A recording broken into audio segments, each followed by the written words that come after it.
Hi, I'm Nicole Gabai, and today we have a very special guest on our show. We are going to explore what life is like when you're 101 years old. My special guest is named Roger Gentilhomme, and he's going to tell us what a typical day in his life is like, among many other things in his life. And we're going to see how busy Roger stays all day long. I don't even know if I can keep up, but I'm going to try. So, Roger, tell me, what is a typical day in your life like? Well, I'm fortunate. I wake up in the morning around 7 o'clock and get cleaned up and make up my breakfast and have my breakfast and check the news at the same time. And then I will check the computer to see what messages may be there and maybe send out messages that to the members of the family or friends and pretty well all around the country. Around 10 o'clock, I go to the tennis court. Tennis. And there we have anywhere from 2 to 3 or 4 courts going, senior citizens in their probably late 70s and early 80s, good players, Yeah. ladies as well as gentlemen, and they're out there every day. And they're considered young people to you, right? Do you think of them as the of young course, people? most of them are all kids to me, Yeah, you right. might say. But it is nice that so many people are still interested in keeping active. Yes. And they come on, most of them come on every day. It's surprising. Tell us about some of these medals. There's Now, so many here. Now, in 1994, Yes. my daughter Calla Jean saw an article in the Boston Globe about the senior games. Oh. She said, well, you better look into it and see it. So I looked into it, and the first senior games that I played at were in the Massachusetts State Yes. Finals in Springfield What was the sport? in tennis. Tennis. And there they were having, of course, these senior games involved around 23 different sports. Yes. For people of ages from 50 up. I got a silver medal that day in Springfield. That's fantastic. So the following year, Yeah. I got involved in Florida quarterfinals, semifinals, and finals in the state. Yep. And then qualified to play in San Francisco in the Nationals that year. Yes. Which I did in '95, and then I started getting these gold medals. Much more active. So what do you do to maintain your strength and your agility with tennis? Well, I am fortunate in having a good health, and I've been competing every year to qualify for the next nationals. Yes. And fortunately, I'm able to get around and do that. So, all right, well, why don't we go play tennis with you? I want to see you out there in action, and I know you've won some great medals, so I'm sure you're very talented. Well, you know, I don't play for the medals. I play to participate. Well, I know it's good for me. Yes. And I enjoy playing there. When I think of the word retirement, I think of breezy days, lemonade on the porch, reading a book, learning to knit, but not for these seniors, not at all. These guys, all in their golden years, play tennis every day at 10 a.m., but wait till you see Roger play with them. He calls these folks the young kids, because he's 101. When I think of being 100, God, it's hard to even imagine what that would be like. But here's Roger. Watch his fancy footwork. He's got a great backhand. He's got a really mean swing, and they even told me he's got a lot of tricks. So watch him play.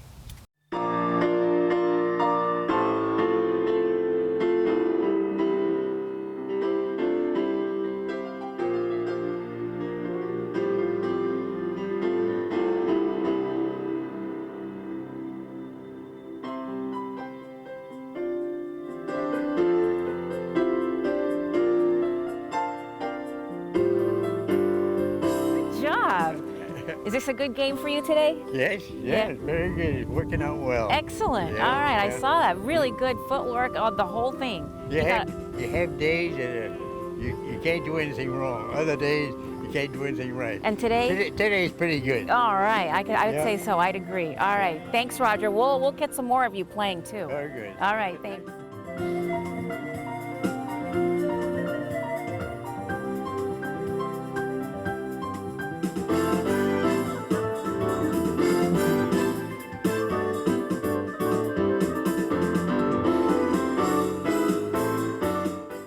And I'm going to rewind back 101 years ago.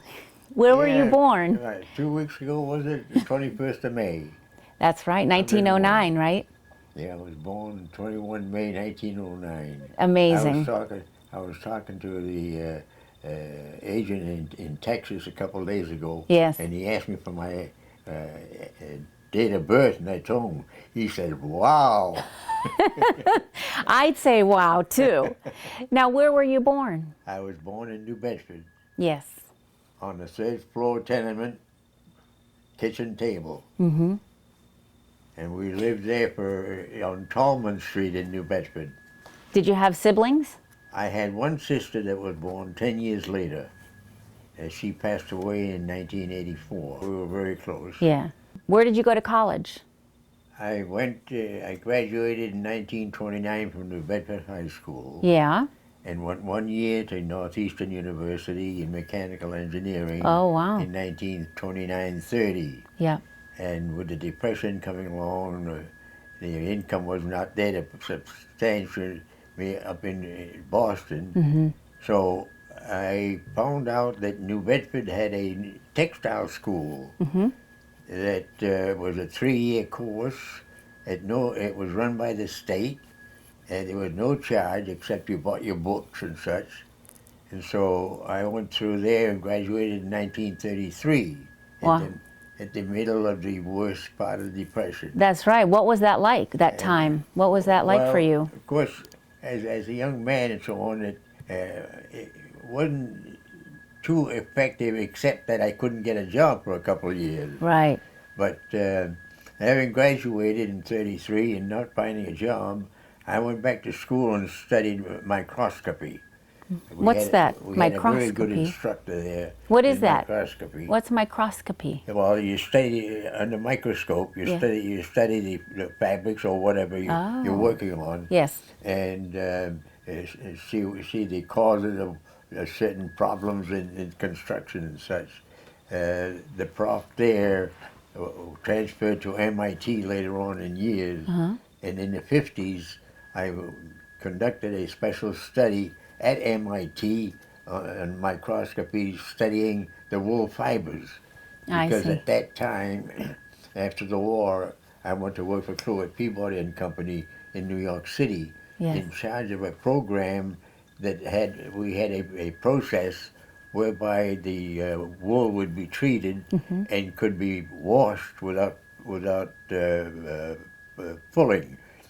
So I saw him back then, but after graduating, I got a job as an assistant designer in New Bedford, and that went on for about a year, and then the plant closed, and I was out of work for a bit, and then I went to work as assistant designer up at the Amherst Mills in the cotton section. There were 25,000 people working in the Amherst Mills in Manchester Wow. at that time. Wow. They had a wool section, a rayon section, and a cotton section. My goodness. It was a huge Business, enterprise. yeah. So I did go to the Philadelphia Textile School to take wool manufacturing because New Bedford was cotton manufacturing. Right. And also, wool inspectors were paid more. So I wanted to get more pay. Right. So I qualified to become a wool inspector, and that gave me $1,250 a year. That's huge raise, which, yeah. Which was a raise. Yeah. And of course, I had been going out with Florence for a number of years. Well, now we didn't catch that part. How did you meet?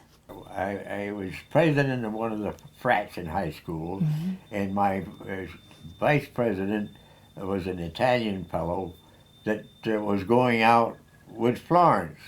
as it turned out.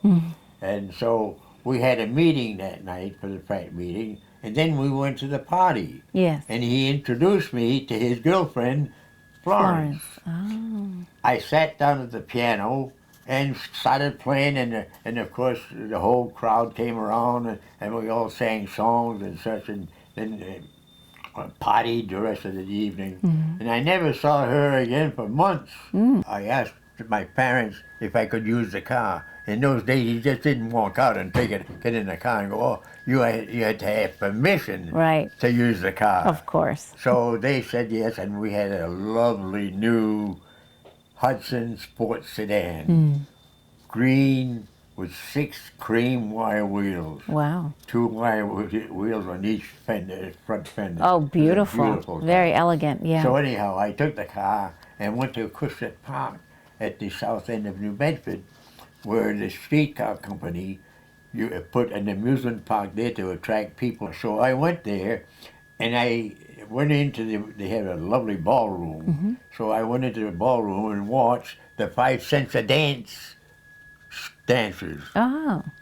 For 5 cents, the guy could select a girl and dance. So I was watching them dancing and so on, and then all of a sudden I recognized Florence. Then we got to talking, and ended up that I took her home. Oh, goodness. So- Okay. She worked at Paulding's in New Bedford. Was she still dating? As far as I know, yes. Oh, okay. And so the next morning, all she could talk about was a lovely car that she'd gone out with. Oh, yeah. Well, anyhow, that started the romance, and we dated until I got out of textile school, and for a couple of years.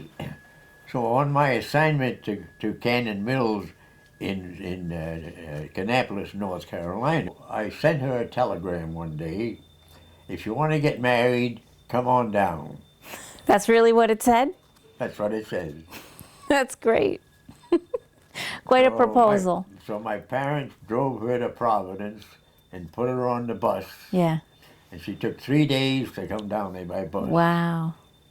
She stopped in Philadelphia, and some friends of mine took her overnight because the buses in those days did not travel at night. Right. Yeah. So they would put up.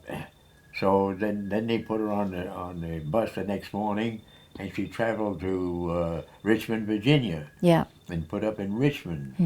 And then the next afternoon, on Thursday, she got into Kannapolis, North Carolina. Wow, that's love. And by that time, I had formed many friends. Yes. And the ladies of the town I had gotten acquainted with because I was staying with the vice president of production of the mills. Yes. So I was exposed to a lot of people. And so they took Florence in hand and took care of her, and we were married on a Friday night in the vice president's home, Wow. and it was raining in torrents. And so we went to the high school where there were 300 or 400 people at a dance. It happened to be the senior prom. And you walk in tuxedo and wedding gown? So that was my reception. Oh, wow, isn't that nice? I went in there and we had a lovely time. That's great. And then after the dance, a whole retinue of cars, a dozen cars or so, took us to Charlotte, and we put up at the Charlotte Hotel Oh, nice. on Friday night. Yeah. On Sunday night, a group drove down and picked us up to bring us back to Kannapolis. Nice. I was in the Army from 1942 to 1946. When I got a sudden call from the general wanting to know how come I could speak French, that the counterintelligence people had demanded me. So did you speak French at home? Is that how you learned French? At home we spoke French, yes. You did. Yes. One of the most exciting memories of your life?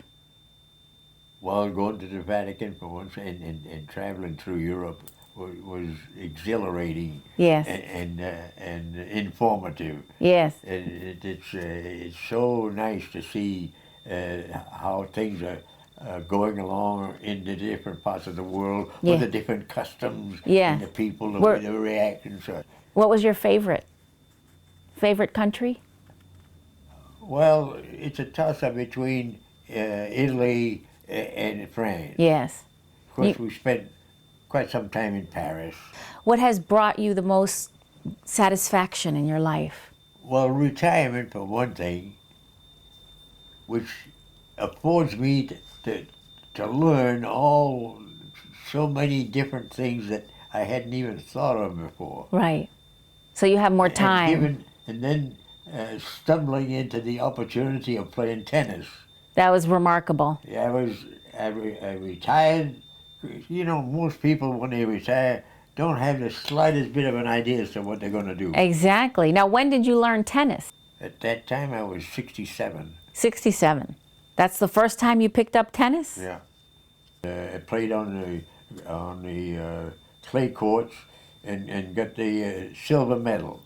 So of That's course great. that planted a seed. That kept you So, going. I made it grow. Yes, and clearly you did. The following year, I participated in the quarterfinals, the semifinals, Yeah. and the state finals in Florida, and qualified to play in San Antonio in the Nationals, which I did. Wonderful. And it was a nice experience to go back to San Antonio. Yeah. Because I had been stationed there for a Right, year. for work. I love San Antonio, but my wife wouldn't. Did you go around with your wife during the tennis tournaments? Oh yes. Yes. When we went to San Antonio for the Nationals, yes, my wife was with us. Oh, good. And my wife has always been with me on all these trips. Yes. Until the last couple. What would you say has been your biggest challenge in your life?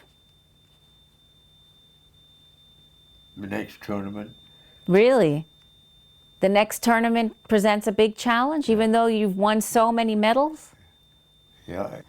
If you could do it all over again, what would you change?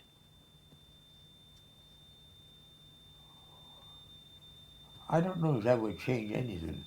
What are you most My grateful for? blessings are excellent health, Yes. a great family, ability to get around, and it's most unusual. It is. It's remarkable. Truly remarkable. I am most lucky and most thankful. I enjoy driving, bicycling, bowling, tennis, Amazing. cards, dancing. What advice would you give young people? I would advise them to keep studying, not to be happy with where they are and Yeah. such. Try to make it better, Right. and try to keep up with what the new things are coming along. Yes. Because tomorrow it could be a new job, Right. That's a very good point. and so always reserve some time for study. To learn something new. I know it's a big job raising children Yes. and such, but you get complacent. Right. Right. You're having a good time, you've got a good job, things are going along great and so on. But I've seen so many instances where everything is great, you're the big boss and everything like that, Yes. and bingo, somebody pulls the carpet out from under you. I see. So keep on learning. Is that your motto? Keep on learning? Yeah. Yeah. I think that's wonderful. Now, what do you still hope to accomplish in your life? To keep learning and just expanding my knowledge. Yes. Because to me, it's a great satisfaction to learn Yes. something new or improve. Yes. I think I can, by absorbing it, I indirectly pass it on to my children, Right. grandchildren, and Right. such. Right. Do you believe in God? I believe in God. I go to church every Sunday.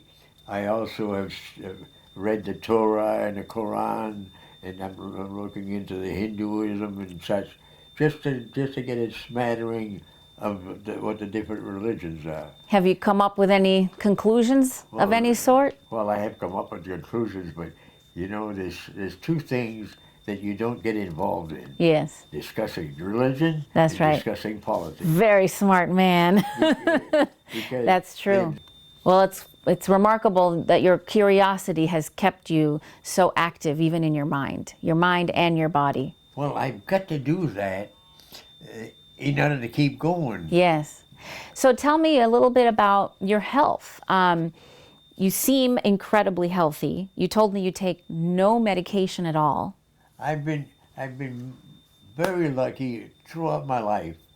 Now, I know you had cancer at one time. In 1987, July, I happened to notice a little pressure in my here.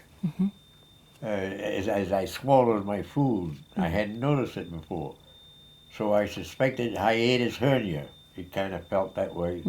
They found a little cyst on the inner lining of my esophagus that was cancerous. 2 weeks later, I couldn't swallow anymore.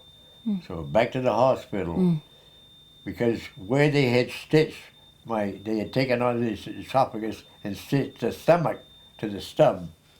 And so where they had stitched it, it hardened up and closed up, and nothing would go by. So they distended it, and they had to distend it 19 times. Wow. He said, you know, this is a very serious procedure. It can even be worse than your cancer operation. I said, well, doctor, I can't eat. He said, you've got to do something. And bingo, it hit the jackpot. Wow. Since then, I can do anything, eat anything and everything. This is your secret recipe. If you want to live to age 100, this is what you can eat. What is the rest of your day generally like? Usually after tennis, I come home and have lunch. Yeah. And watch the news and such.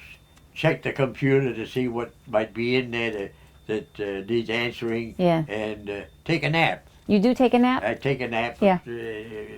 Half an hour. Great. And I knock off. I'm able to sleep anytime I want. Wow, that's I great. have no problem sleeping. Right. At night or during the day. And yet you're full of energy, so maybe that's why.